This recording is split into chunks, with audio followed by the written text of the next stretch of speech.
সাধারণ মানুষ প্রথমত চায় তারা আমাদের এই চাটমোহর ভাঙ্গুরা ফরিদপুরের এই বড়াল অধ্যুষিত চলনবিল অধ্যুষিত এলাকাটা শান্তিপ্রিয় এলাকা, শান্তিপ্রিয় নগরী। আদিকাল থেকে এই এলাকার মানুষ শান্তিপ্রিয়।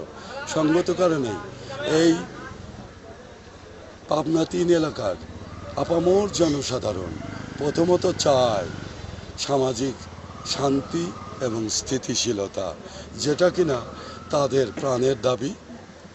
এটা রাজনৈতিক নেতৃবৃন্দদের কাছ থেকে বা সরকারের কাছ থেকে এটা তাদের প্রধান চাওয়া।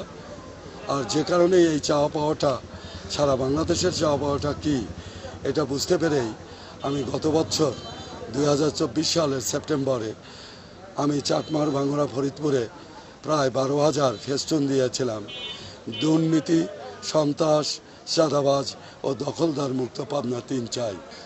আমি যখন দুর্নীতি, সন্ত্রাস, চাঁদাবাজ ও দখলমুক্ত পাবনা ৩ চাই হাজার হাজার ফেস্টুন দিয়ে চাটমোহর ভাঙ্গুরা ফরিদপুরের প্রতিটা রাস্তায়, প্রতিটা ইউনিয়নের, প্রতিটা ওয়ার্ডের, প্রতিটা গ্রামের অলিগলিতে ছেয়ে ফেলেছিলাম, তখন অনেকাংশেই অনৈতিকভাবে যারা অসাধু ব্যক্তিবর্গ, যাদের মধ্যে সততার অভাব আছে, যাদের মধ্যে দেশপ্রেমের অভাব আছে, যাদের মধ্যে নৈতিক মূল্যবোধের অভাব আছে, বা ব্যক্তিগত জীবনে তারা সততার সাংঘাতিকভাবে যাদের মধ্যে সততার প্রশ্নবিদ্ধ, এই মানুষগুলো এই ফেস্টুনটাকে তারা অন্যভাবে ফোকাস করার চেষ্টা করেছিল।